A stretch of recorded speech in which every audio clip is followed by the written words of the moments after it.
नमस्कार विद्यार्थी मित्रांनो, मी आपला Siddheshwar Ashok Kashid with justice for justice या यूट्यूब चॅनलमध्ये स्वागत करत आहे.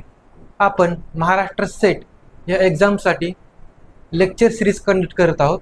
त्यामधील एक टॉपिक आपला लॉ ऑफ टॉट हा कंप्लीट झालेला आहे. सेकंड टॉपिक आपला चालू आहे फॅमिली लॉ. तर हे लेक्चर सिरीज जरी महाराष्ट्र सेट या एक्झामच्या दृष्टिकोनातून अपलोड करत असलो तरीसुद्धा याचे व्हिडिओ हे LLB ग्रॅज्युएट जे स्टुडंट्स आहेत, महाराष्ट्रातील सर्व विद्यापीठातील LLB ग्रॅज्युएशनच्या स्टुडंटसाठी उपयुक्त आहेत. ते पण हे व्हिडिओ पाहू शकतात. तर या अगोदर आपण हिंदू मॅरेज ॲक्ट 1955 याची ॲप्लिकेबिलिटी पाहिलेली आहे. त्यानंतर kinds of marriage and set आणि मॉडर्न, अप्रूव्ड आणि अनअप्रूव्ड, आणि स्कूल्स ऑफ हिंदू लॉ हे पाहिलेलं आहे. तर आजच्या व्हिडिओमध्ये आपण कम्प्लिटली हिंदू मॅरेज ॲक्ट 1955 हा पाहणार आहोत. तर हिंदू मॅरेज ॲक्ट 1955 हा केम इन टू फोर्स ऑन 18 मे 1955. 18 मे 1955 पासून हा कायदा अंमलात आला. सेक्शन 2 मध्ये ह्याची application of act, applicability of act दिलेला आहे. म्हणजे हा ॲक्ट कोणाकोणाला लागू होतो. तर या अगोदरच्या व्हिडिओमध्ये हु इज हिंदू या टायटल खाली एक व्हिडिओ अपलोड केलेला आहे. त्यामध्ये हा हिंदू मॅरेज ॲक्ट कोणाकोणाला ॲप्लिकेबल होतो हे सांगितलेलं आहे, जे की सेक्शन 2 मध्ये आहे. तो व्हिडिओ तुम्ही पाहू शकता. आपण नेक्स्ट प्रोव्हिजन्स कंटिन्यू करणार आहोत. त्यानंतर सेक्शन 3 मध्ये काही डेफिनेशन्स दिलेल्या आहेत.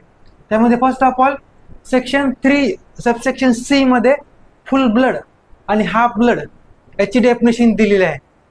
तर फुल ब्लड म्हणजे असा चाइल्ड की ज्याचे फादर आणि मदर सेम आहेत, एक आई आणि एक वडील ह्या दोघांपासून तो तयार झालेला बालक आहे किंवा मुलगा किंवा मुलगी आहे. त्यांचं रिलेशनशिप म्हणजे भाऊ बहीण जे आहेत किंवा भाऊ भाऊ जे आहेत ते त्यांचे आई वडील एकच आहेत. त्यानंतर हाफ ब्लड, हाफ ब्लडमध्ये same father plus different mother, म्हणजे एक वडील आहेत त्यांना दोन बायका आहेत. तर म्हणजे ते जो मुलगा आहे तो त्या दोघांचे वडील एक आहेत परंतु वेगवेगळे आई आहेत, असं त्यांचं रिलेशनशिप म्हणजे हाफ ब्लड. आणि नेक्स्ट आहे section 3 subsection D uterine blood. यामध्ये अशी प्रोव्हिजन आहे की same mother plus different father, म्हणजे ते जे भाऊ बहीण किंवा जे भावंड आहेत ते एकाच आईपासून आहेत परंतु त्यांचे वडील जे आहेत ते वेगवेगळे आहेत. त्यांचं रिलेशनशिप म्हणजे युटेरिटेन ब्लड. पुन्हा एकदा सांगतो, फुल ब्लड म्हणजे जे भाऊ बहीण आहेत त्यांचे वडील एकच आहेत, आई एकच आहे. नंतर हाफ ब्लड म्हणजे समान वडील आहेत परंतु वेगवेगळ्या आईपासून ते मुलं जन्मलेली आहेत. आणि युटेरिटेन ब्लड म्हणजे सेम मदर, एकच आई आहे परंतु त्यांचे जे वडील आहेत ते वेगवेगळे आहेत. त्यांचं रिलेशनशिप म्हणजे युटेरियन ब्लड. त्यानंतर नेक्स्ट महत्वाची कन्सेप्ट आहे सेक्शन 3 सबसेक्शन F सपिंडा रिलेशनशिप. ह्याचे सपिंडा रिलेशनशिप मध्ये आपण पिंडदान करतो. पिंड हा शब्द तुम्हाला माहित असेल. तर कोणत्या रिलेशनशिप आहेत ज्यामध्ये दोन व्यक्ती हे सपिंडा रिलेशनशिप मध्ये येऊ शकतात. तर त्यामध्ये third generation inclusive in line of ascent through mother and fifth generation inclusive in line of ascent through father. तर यामध्ये ते पहिली पिढी, दुसरी पिढी, तिसरी पिढी म्हणजे ह्या जे 3 पिढ्या आहेत असेंडिंग ऑर्डरने, वरच्या क्रमाने. वरच्या 3 पिढ्या आईच्या साईडने इन्क्लुझिव्ह तो व्यक्ती, आणि वरच्या 5 पिढ्या इन्क्लुझिव्ह तो व्यक्ती वडिलांच्या साईडने. असे जर हे रिलेशनशिप असेल तर ते आहे सपिंडा रिलेशनशिप. फॉर एक्झाम्पल, एखादी व्यक्ती आहे तिची आई, तिची आजी, ह्या झाल्या 3 जनरेशन. समजा एखादा व्यक्ती आहे तर तो स्वतः व्यक्ती, त्याचे वडील, आजोबा, पणजोबा आणि खापर पणजोबा हे 5 रिलेशनशिप इन्क्लुझिव्ह म्हटलेलं आहे. आणि असेंट म्हणलेलं आहे, असेंडिंग ऑर्डर. तो व्यक्ती धरून आईकडल्या वरील 3 रिलेशनशिप आणि तो व्यक्ती धरून वडिलांकडील वरील 5 रिलेशनशिप. ह्या रिलेशनशिपमध्ये ज्या व्यक्ती येतात त्या आहेत सपिंडा रिलेशनशिप. हा दिलेला आहे सेक्शन 3(5) सबसेक्शन 1 आणि 3(5) सबसेक्शन 2 मध्ये हे दिलेलं आहे की मग ह्या रिलेशनशिप मध्ये कोण कोण इन्क्लूड होतं.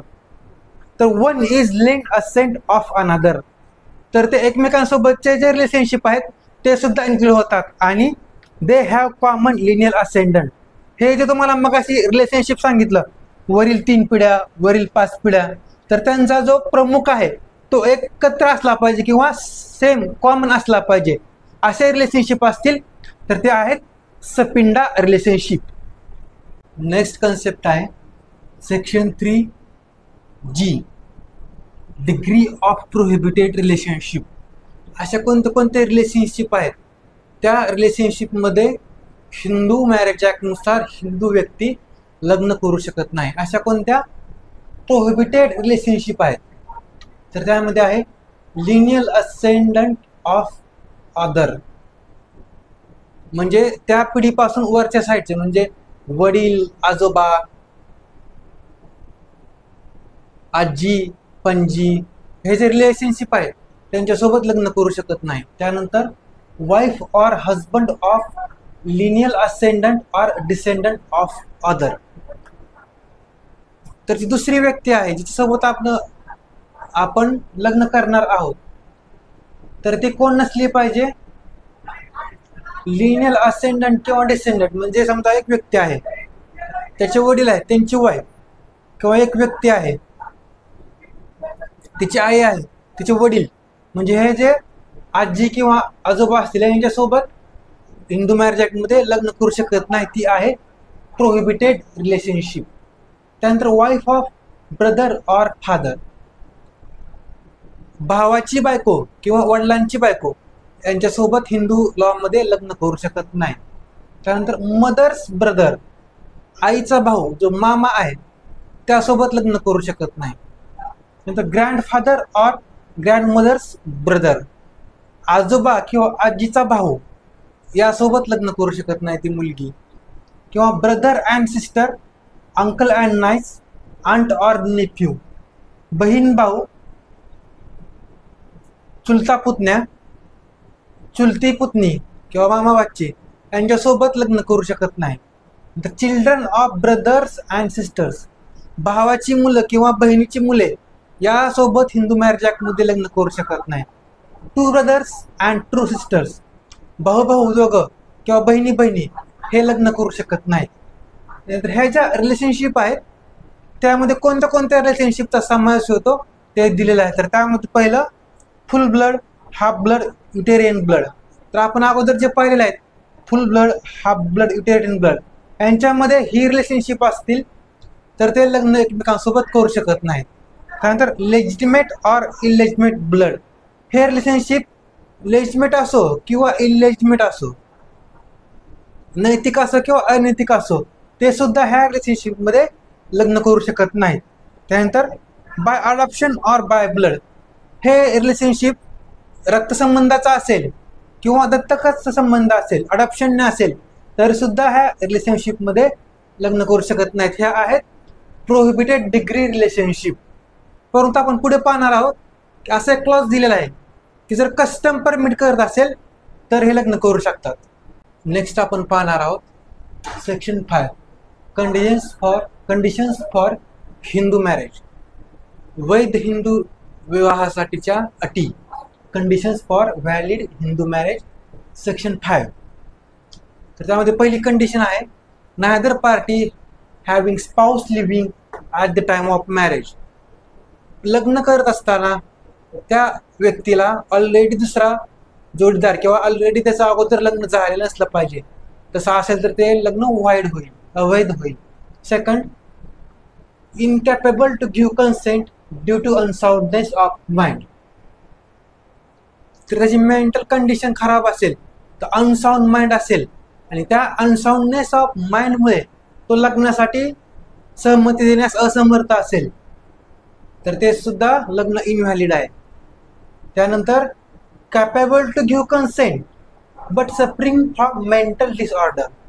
सेकंड कंडिशन काय आहे, तो कन्सेंट द्यायला, लग्नासाठी संमती द्यायला कॅपेबल आहे परंतु त्याला मेंटल डिसऑर्डर आहे, त्याला मानसिक आजार आहेत. तर अशा कंडिशनमध्ये ते व्हॅलिड मॅरेज असणार नाही. तसेच तो unfit for marriage and procreation of child, तसेच तो कन्सेंट द्यायला कॅपेबल आहे, परंतु लग्न करण्यासाठी किंवा मुलांचं पुनरुत्पादन करण्यासाठी तो कॅपेबल नाही, तर ते लग्न व्हॅलिड होऊ शकत नाही. त्यानंतर अटॅक्स ऑफ इन्सॅनिटी, त्याला अवेडेपणाचे झटके येत आहेत, ते सुद्धा व्हॅलिड कंडिशन नाही हिंदू मॅरेजसाठी. त्यानंतर एज, व्हॅलिड हिंदू मॅरेजसाठी ब्राइडग्रूमचं एज 21 इयर्स, ब्राईडचं एज 18 इयर्स, म्हणजे नवऱ्या मुलाचं एज 21 वर्ष किंवा त्यापेक्षा जास्त आणि वधूचं नवरी मुलीचं एज 18 वर्ष किंवा त्यापेक्षा जास्त असलं पाहिजे. त्यानंतर नॉट विदिन प्रोहिबिटेड रिलेशनशिप, आपण डेफिनेशन क्लॉजमध्ये पाहिलं प्रोहिबिटेड रिलेशनशिप, तर त्यांचं रिलेशनशिप हे प्रोहिबिटेड डिग्रीमध्ये नसलं पाहिजे. आणि lastly not सपिंडा of each other, ते सपिंडा रिलेशनशिपमध्ये नसले पाहिजे. ह्या सर्व कंडिशन फुलफिल केल्या तर ते आहे व्हॅलिड मॅरेज.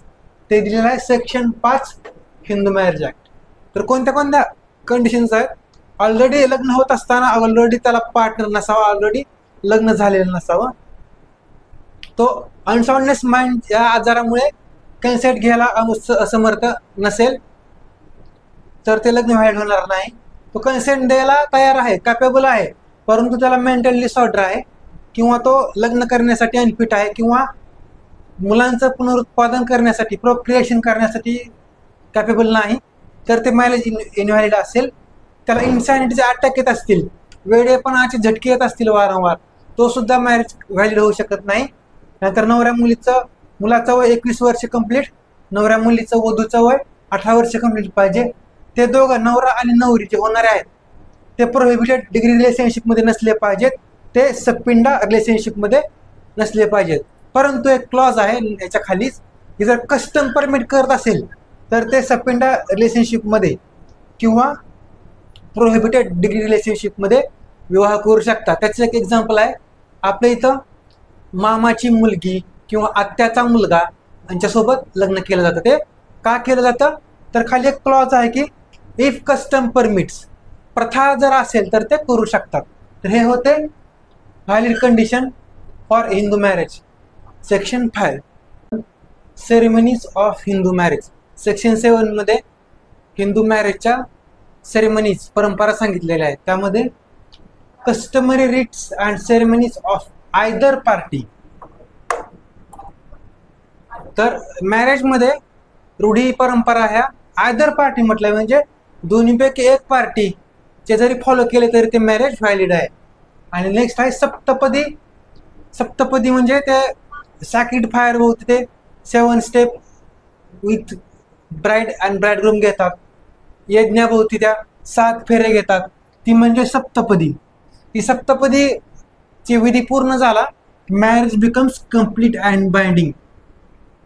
त्यावेळेस ते मॅरेज कम्प्लीट होतं आणि बंधनकारक होतं, त्यांचं ते जन्मोजन्माचं बंधन तयार होतं. त्यानंतर section 8 registration of Hindu marriage. म्हणजे हिंदू मॅरेजचं रजिस्ट्रेशन किंवा मॅरेज सर्टिफिकेट संबंधी हा सेक्शन 8 आहे. त्यापूर्वीचा जो होता सेक्शन 7 सप्तपदीचा सेक्शन लक्षात ठेवायचा. सप्तपदी म्हणजे 7 पदी आणि सेक्शन 7 सप्तपदी 7 सेक्शन 7 अशी ट्रिक आहे लक्षात ठेवण्याची. त्यानंतर आहे section 8 registration of Hindu marriage. State government can make registration compulsory. Hindu मॅरेजसाठी रजिस्ट्रेशन कंपल्सरी नाही, परंतु स्टेट गव्हर्नमेंटला पॉवर आहे ते कंपल्सरी करण्याचं. Penalty for non registration 25 rupees. जर रजिस्ट्रेशन केलं नाही आणि जर ते रजिस्ट्रेशन स्टेट गव्हर्नमेंटने कंपल्सरी केलेलं असेल तर त्यासाठी त्या पार्टीजला 25 रुपयाचा फाईन आहे. त्यानंतर मॅरेज सर्टिफिकेट इज ॲडमिसिबल एव्हिडन्स. तर कोर्टमध्ये मॅरेज झालेल्याचा प्रूफ हा मॅरेज सर्टिफिकेट हा एव्हिडन्स आहे. फॉर एक्झाम्पल डिवोर्सच्या वगैरे वेळी ते लागतो मॅरेज सर्टिफिकेट. आणि लास्ट महत्त्वाचं आहे marriage without registration is valid. जरी तुम्ही रजिस्ट्रेशन केलेलं नसेल परंतु रूढी परंपरानुसार ते परंपरा फॉलो करून सेक्शन 5 मधील इसेन्शियल कंडिशन्स फॉलो करून मॅरेज संपन्न झालं असेल तरीसुद्धा ते मॅरेज व्हॅलिड आहे, जरी की तुम्ही रजिस्ट्रेशन केलं नाही तरी सुद्धा ते मॅरेज व्हॅलिड आहे. तर हे होतं सेरेमनीज ऑफ मॅरेज सेक्शन 7 सप्तपदी आणि registration of Hindu marriage. Next आहे section 9 restitution of conjugal rights. तर त्यामध्ये Wien either husband or wife without reasonable excuse withdrawn from society of other aggrieved party may apply by petition to district court for restitution of conjugal rights. तर याचा अर्थ काय होतो की either husband और wife, नवरा किंवा बायको, विदाउट रिजनेबल कॉज, कोणत्याही सबळ कारणाशिवाय, withdrawn from society of others, त्यांच्या जोडीदाराला, दुसऱ्या पार्टनरला त्या संसारामधून किंवा सोसायटीमधून हाकलून देतात. Then aggrieved party may apply by petition district court. नंतर ती जिच्यावर अन्याय झालेला आहे ती पार्टी डिस्ट्रिक्ट कोर्टमध्ये पिटिशन फाईल करून रेस्टिट्यूशन ऑफ कॉन्ज्युगल राईट्स, जे वैवाहिक जीवनाचे अधिकार आहेत ते मिळवू शकते. तर थोडक्यात नवरा असेल किंवा बायको असेल, त्यांनी म्हणजे नवऱ्याने बायकोला किंवा बायकोने नवऱ्याला कोणतंही कारण नसताना संसारातून किंवा सोसायटीमधून हाकलून लावलं, तर ज्या पार्टीवर अन्याय झालेला आहे ती पार्टी डिस्ट्रिक्ट कोर्टमध्ये पिटिशन फाईल करून त्याचे जे वैवाहिक अधिकार आहेत ते वैवाहिक अधिकार मागू शकते. त्यानंतर बर्डन ऑफ प्रूफ. तर हे सिद्ध करण्याचा, पुरावा सिद्ध करण्याची जबाबदारी कोणावर आहे किंवा बर्डन ऑफ प्रूफ कोणावर आहे, तर on person who has withdrawn from society. तर ज्या पार्टीला, जी नवरा असेल किंवा बायको असेल, ज्याला त्याला संसारातून हाकलून दिलेला आहे किंवा सोसायटीपासून लांब ढकललेला आहे, त्यांच्यावर बर्डन ऑफ प्रूफ आहे की त्यांना प्रूव्ह करायचं आहे की त्यांचे वैवाहिक अधिकार हे संपुष्टात आलेले आहेत आणि त्यासाठी मी डिस्ट्रिक्ट कोर्टमध्ये पिटिशन फाईल केलेलं आहे.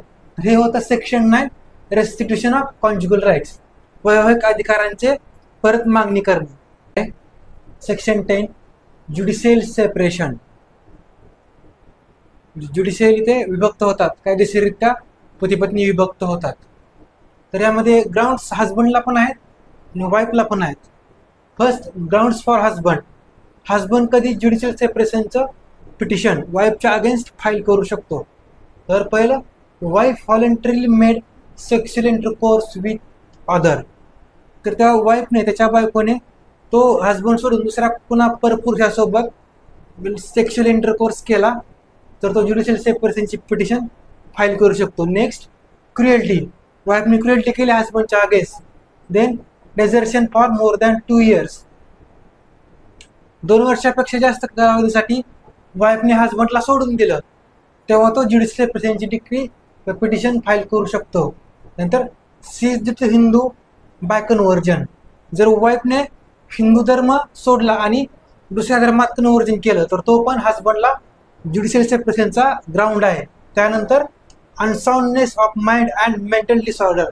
वाईफ अनसाउंड माइंड असेल किंवा वेडे असेल तर सुद्धा तो ज्युडिशियल सेपरेशनचा ग्राउंड आहे. त्यानंतर वेनेरियल डिसीज.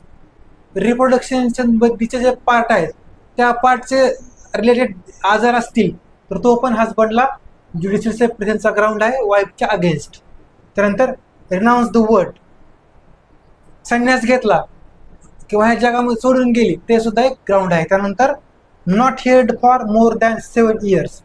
7 वर्षापेक्षा जास्त कालावधीत तिचा पत्ताच लागला नाही वाईफचा तर हजबंड हा तिच्या विरोधात ज्युडिशियल सेपरेशनचे पिटिशन फाईल करू शकतो. सेम जसे हजबंडला ग्राउंड आहेत तसे काही ग्राउंड वाईफला आहेत. Grounds for wife. हजबंडच्या विरोधात वाईफचे ग्राउंड. तर पहिला, husband married with others wife. हजबंडने दुसऱ्याच्या बायकोसोबत लग्न केलं. त्यानंतर husband guilty of rape, sodomy and bestiality. हजबंडने एखाद्या दुसऱ्या महिलेवर रेप केला, जबरदस्ती केली किंवा प्रोहिबिटेड रिलेशनशिपमध्ये त्याने संबंध ठेवले. त्यानंतर degree of maintenance past and not cohabited more than 1 years. तर समजा हजबंडच्या अगेन्स्ट डिग्री मेंटेनन्सची पास झालेली आहे, त्याला वाईफला मेंटेन करायचं, सांभाळायचं आहे, परंतु तो तिला नांदवलं नाही किंवा तिला सांभाळलं नाही तर वाईफ हजबंडच्या अगेन्स्ट ज्युडिशियल सेपरेशनची डिग्री फाईल करू शकते, पिटिशन फाईल करू शकते. त्यानंतर रेपुडिएशन ऑफ मॅरेज, यामध्ये त्या वाईफचं 15 वर्षाच्या आत लग्न झालेलं आहे, परंतु तिनं 18 वर्ष कंप्लीट करण्याच्या अगोदर 18 वर्ष तिला सुरू झालं किंवा 18 वर्षाच्या आत तिने मॅरेज रेपुटेट केलं, मॅरेज तिनं नकार दिला, ते मॅरेज कंटिन्यू ठेवायचा, ह्या ग्राउंडमध्ये सुद्धा वाईफ ज्युडिशियल सेपरेशनची पिटिशन फाईल करू शकते. तर ते होते हजबंडला काही राईट होते वाईफच्या अगेन्स्ट, वाईफला काही राईट होते हजबंडच्या अगेन्स्ट, कशासाठी? ज्युडिशियल सेपरेशनसाठी. त्यानंतर नेक्स्ट यामध्ये एक प्रोव्हिजन आहे, after decree of judicial separation it is not obligatory on petitioner to cohabit with respondent. समजा हजबंडने वाईफच्या विरोधात किंवा वाईफने हजबंडच्या विरोधात पिटिशन फाईल केली ज्युडिशियल सेपरेशनची आणि त्यामध्ये डिक्री त्यांच्या बाजूने आली, ज्युडिशियल सेपरेशनचा निकाल आला, तर त्या पिटिशनरला हा रिस्पॉन्डंट सोबत राहण्याचं कंपल्शन नाही. परंतु कोर्ट मे रिस्काइंड ऑर्डर, कोर्टला असं वाटलं की समजा यांचं मॅरेज कंटिन्यू करायचं आहे, तर कोर्ट त्या पार्टीच्या बेनिफिटसाठी त्याची ऑर्डर माघारी घेऊ शकतं. तर हे होतं ज्युडिशियल सेपरेशन. सोपं आहे की हजबंड किंवा वाईफ एकमेकांविरोधात पिटिशन फाईल करून विभक्त राहण्यासाठी पिटिशन फाईल करू शकतात. ते नेक्स्ट कन्सेप्ट आहे void marriage and voidable marriage. Void marriage section 11, voidable marriage section 12. Void marriage म्हणजे ते कम्प्लिटली व्हॉइड, रद्द, ते कंटिन्यू राहू शकत नाही. व्हॉइडेबल मॅरेज म्हणजे ते at the option of party आहे, एकतर ते कंटिन्यू होऊ शकतं किंवा रद्द होऊ शकतं, ते पार्टीने ॲक्सेप्ट केल्यावरती अवलंबून आहे. व्हॉइड मॅरेज कोणते कोणते ग्राउंड आहेत? पहिला, party has spouse living at the time of marriage. लग्नाच्या वेळेस ऑलरेडी त्याला नवरा आहे किंवा त्याला बायको किंवा तिला नवरा आहे, तर ते मॅरेज व्हॉइड होईल, रद्द होईल. त्यानंतर marriage within prohibited degree, prohibited डिग्रीमध्ये असलेलं मॅरेज सुद्धा व्हॉइड आहे. आणि मॅरेज विदिन सपिंडा रिलेशनशिप, सपिंडा रिलेशनशिपमध्ये असणारं मॅरेज सुद्धा व्हॉइड आहे. परंतु अगोदर सांगितल्याप्रमाणे जर कस्टम असेल तर ते परमिटेड आहे.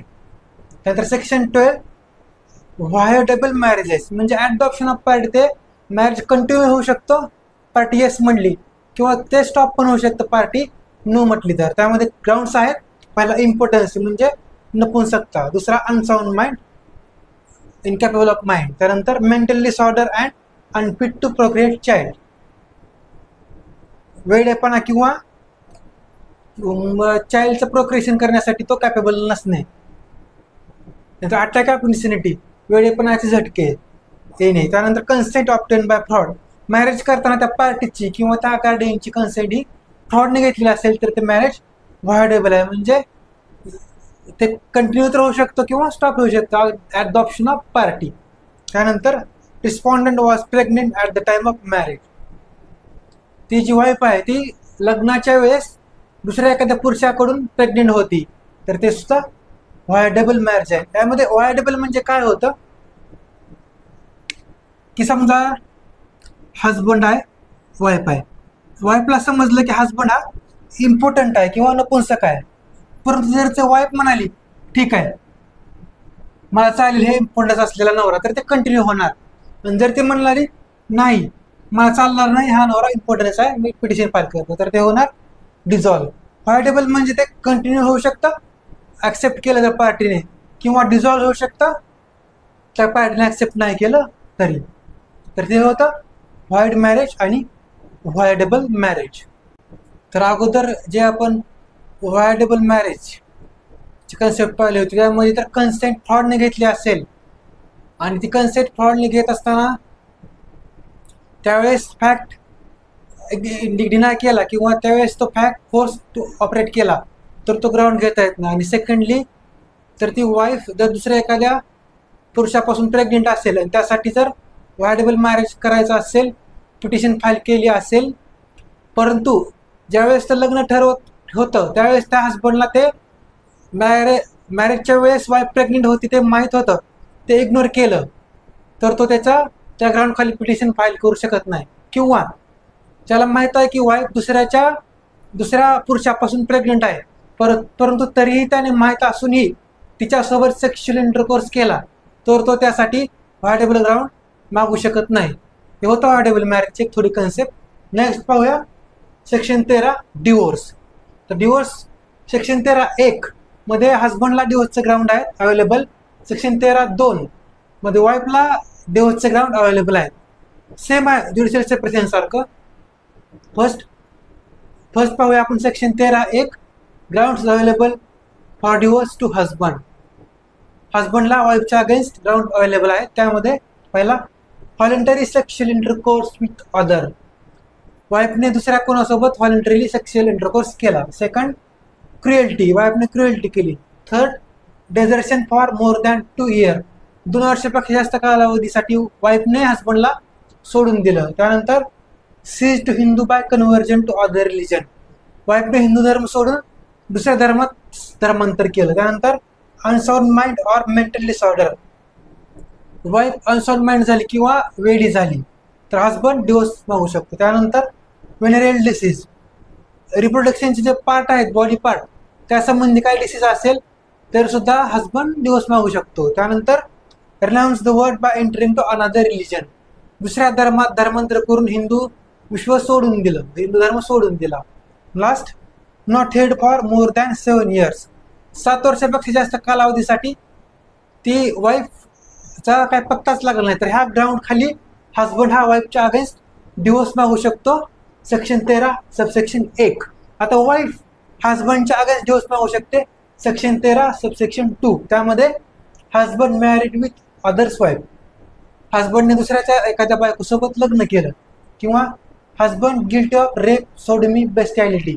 हजबंड रेप, अनैतिक संबंध किंवा विदिन प्रोहिबिटेड रिलेशनशिपमध्ये संबंध ठेवले तर वाईफ हजबंडच्या विरोधात डिवोर्स मागू शकते. त्यानंतर decree of maintenance pass against husband and he not cohabited for more than 1 year.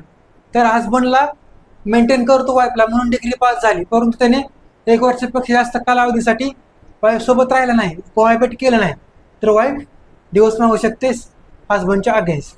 त्यानंतर रेपुडिएशन ऑफ मॅरेज. यामध्ये काय, वाईफचं 15 वर्षाच्या आत लग्न झालं, ती मुलगी 15 वर्षाच्या अगोदरची असताना परंतु 15 वर्ष ते 18 वर्ष ह्या दरम्यान ती ते मॅरेज कॅन्सल करू शकते परंतु कधी 18 वर्षाच्या आतच, 18 वर्षाच्या नंतर नाही, त्यावेळेस ती डिवोर्स मागू शकते. तर नेक्स्ट आहे section 13(a) alternative relief in divorce proceeding. तर डिवोर्सला अल्टरनेटिव्ह रिलीफ आहे ज्युडिशियल सेपरेशन. डिवोर्सचे आणि ज्युडिशियल सेपरेशनचे सेमच ग्राउंड आहे. डिवोर्सच्या ऐवजी तुम्ही ज्युडिशियल सेपरेशन मागू शकता. त्यानंतर section 13(b) divorce by mutual consent. हा एक फेमस सगळ्याला माहीत असणारा सेक्शन आहे. सेक्शन 13(b) आपण म्हणतो 13(b) चा डिवोर्स म्हणजे म्युच्युअल कन्सेंट, दोन्ही पार्टीच्या संमतीने डिवोर्स.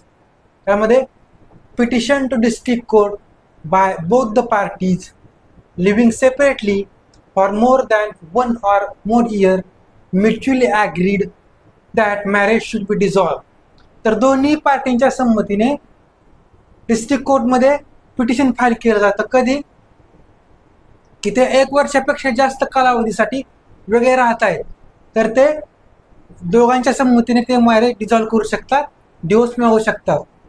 डिस्ट्रिक्ट कोर्टमध्ये दोन्ही पार्टीज प्रत्येकाच्या दोघांच्याही संमतीने जर ते 1 वर्षापेक्षा जास्त काळापासून वेगळे राहत असतील तर ते मॅरेज डिझॉल्व करण्यासाठी पिटिशन फाईल करतात. तो म्हणजे डिवोर्स बाय म्युच्युअल कन्सेंट.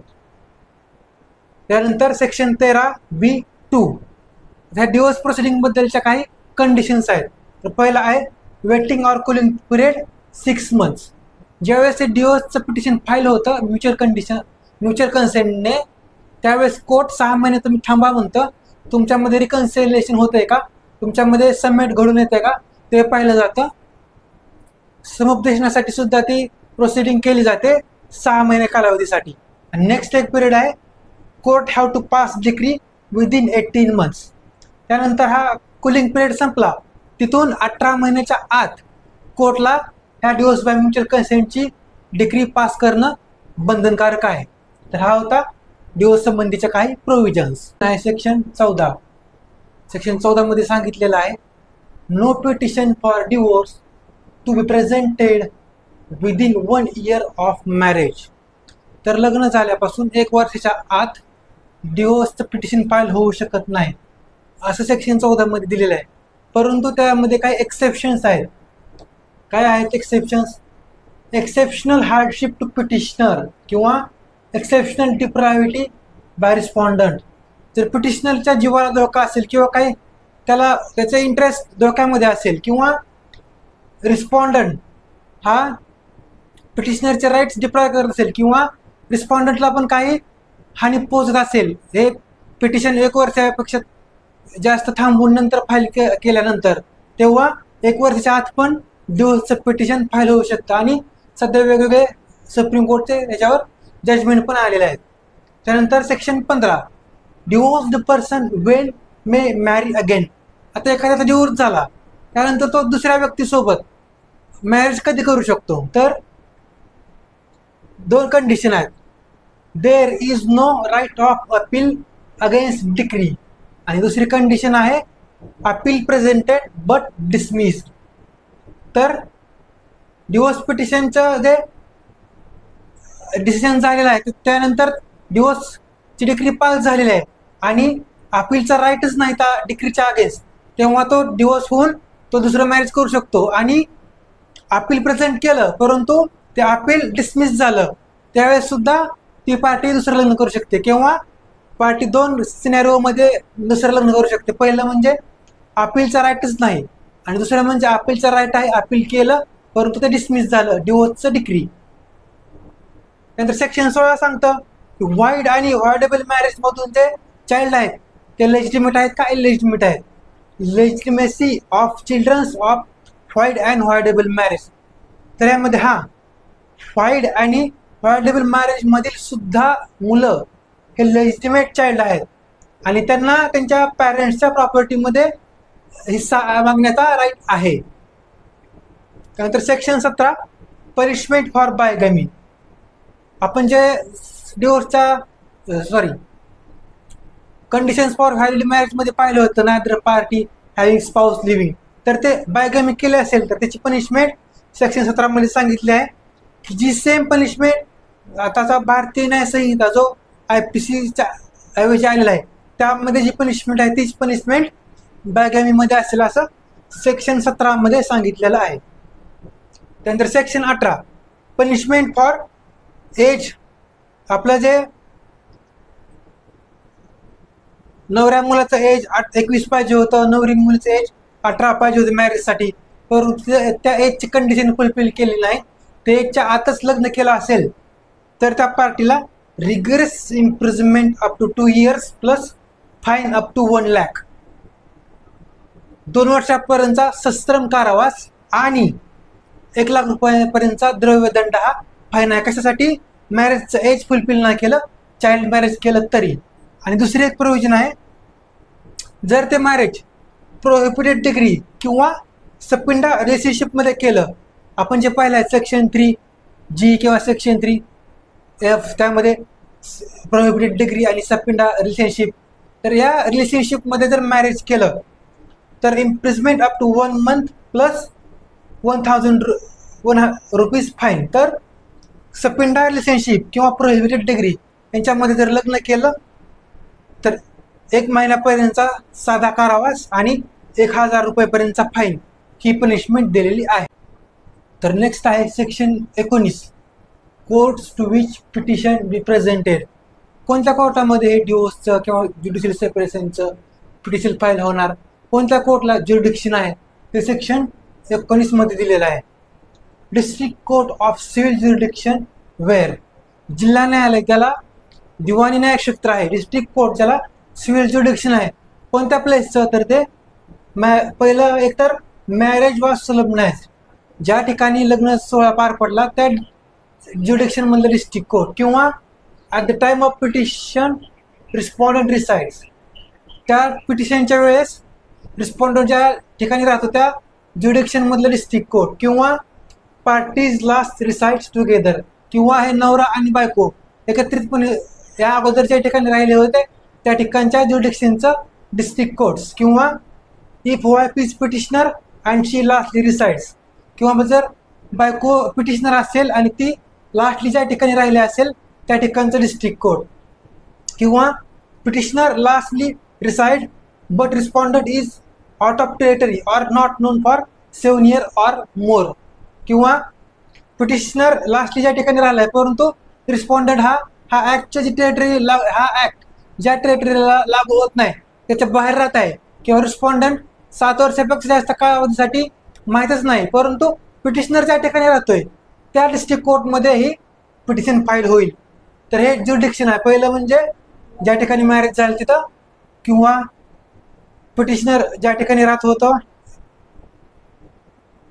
त्या ठिकाणी, किंवा रिस्पॉन्डंट ज्या ठिकाणी राहत होतं त्या ठिकाणी, किंवा लास्ट दोन्ही पार्टी एकत्रितपणे राहत होते त्या ठिकाणी, किंवा वाईफ पिटिशनर असेल तर वाईफ ज्या ठिकाणी राहत होते त्या ठिकाणी, किंवा पिटिशनर ज्या ठिकाणी राहत होते त्या ठिकाणी. कोणत्या कंडिशनमध्ये? तर रिस्पॉन्डंट हा ऍक्ट जो टेरिटरीला लागत नाही तिथे राहतो, किंवा 7 वर्षापेक्षा किंवा 7 वर्ष तो नोनच नाही, त्यावेळेस या ठिकाणी हे पिटिशन डिस्ट्रिक्ट कोर्टमध्ये फाईल होतं की ज्याला सिव्हिल ज्युरिडिक्शन आहे. त्यानंतर section 20 content and verification of petition.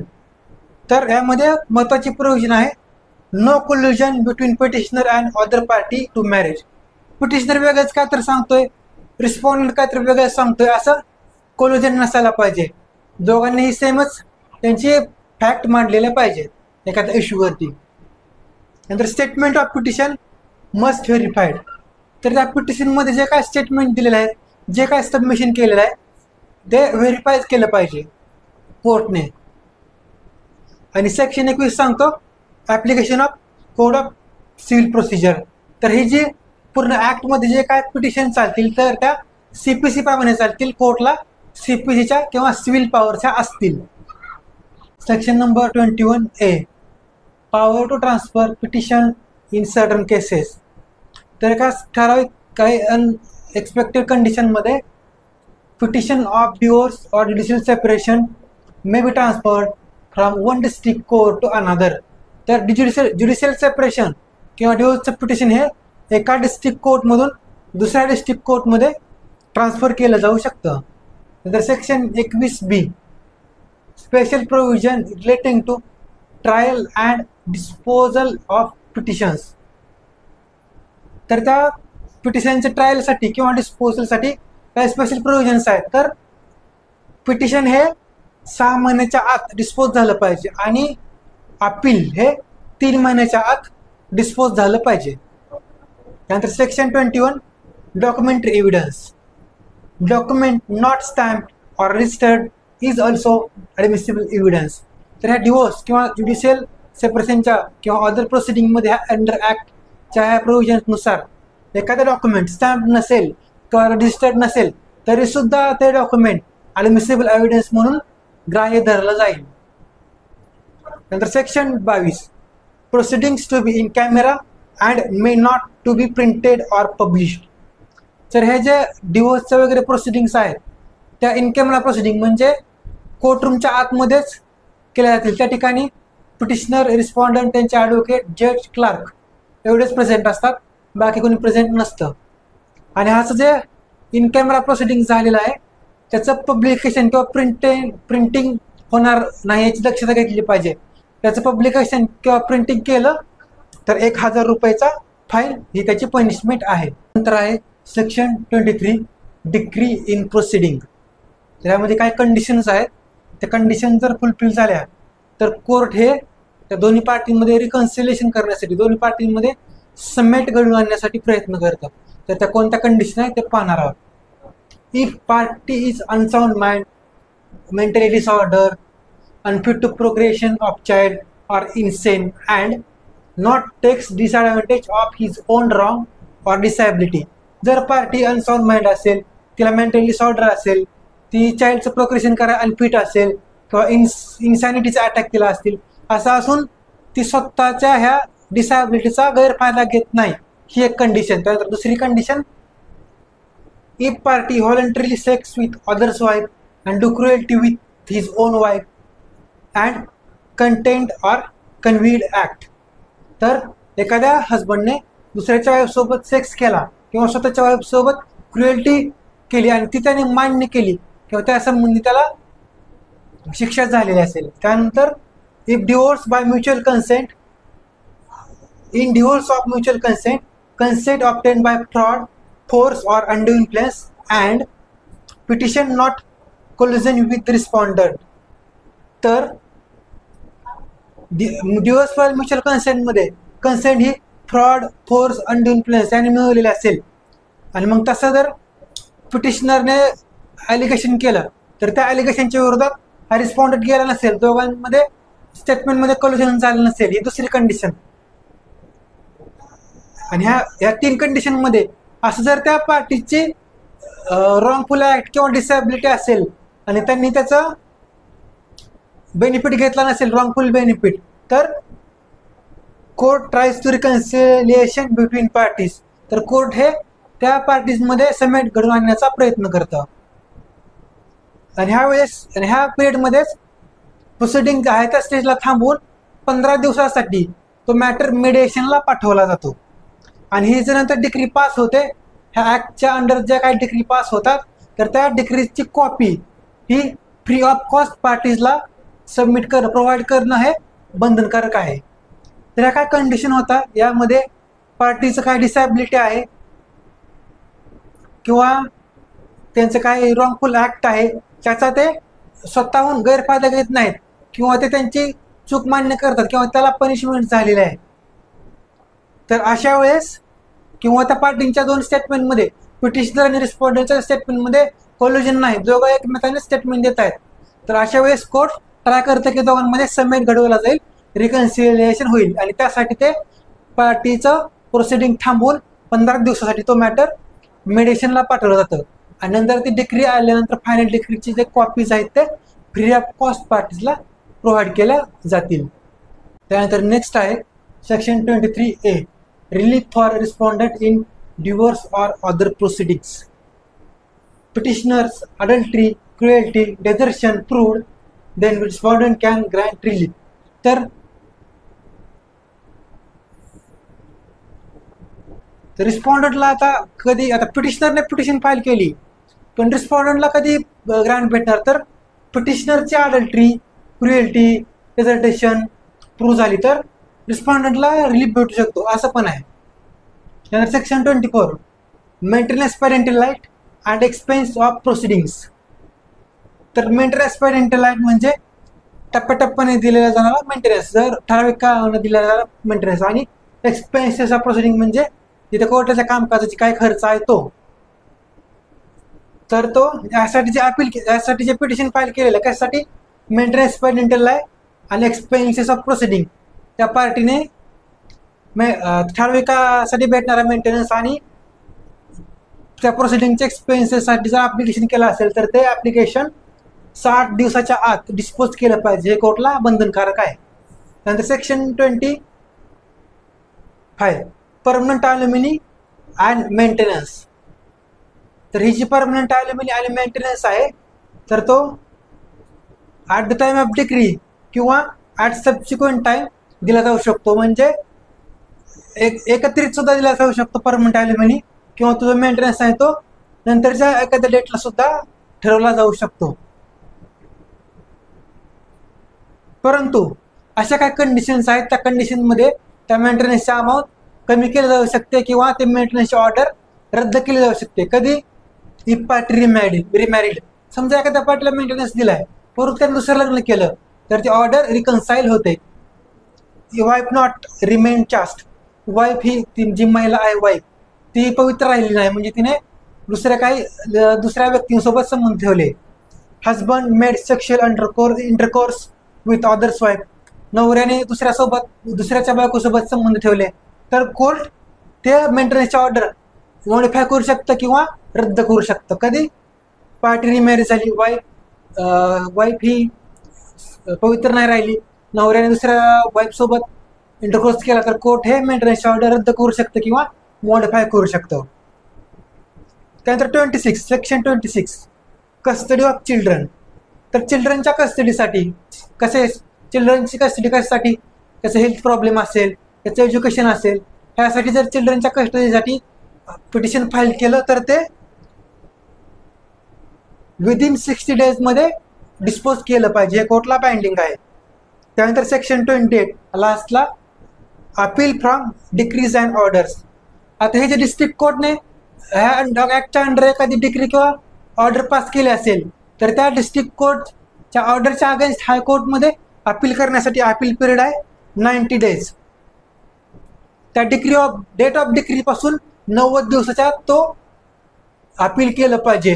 तर मित्रांनो, अशा प्रकारे ह्या लेक्चर सिरीजमध्ये आपण आज हिंदू मॅरेज ॲक्ट 1955 हा कम्प्लिटली इन डिटेल एक्सप्लेन केलेला आहे. सर्वजण हे महाराष्ट्र सेट, UGC नेट आणि तुमचे जे ग्रॅज्युएशन आहे LLB त्यासाठी हा उपयुक्त व्हिडिओ आहे. त्यासाठी तुम्ही हे रेफर करू शकता. थँक्यू.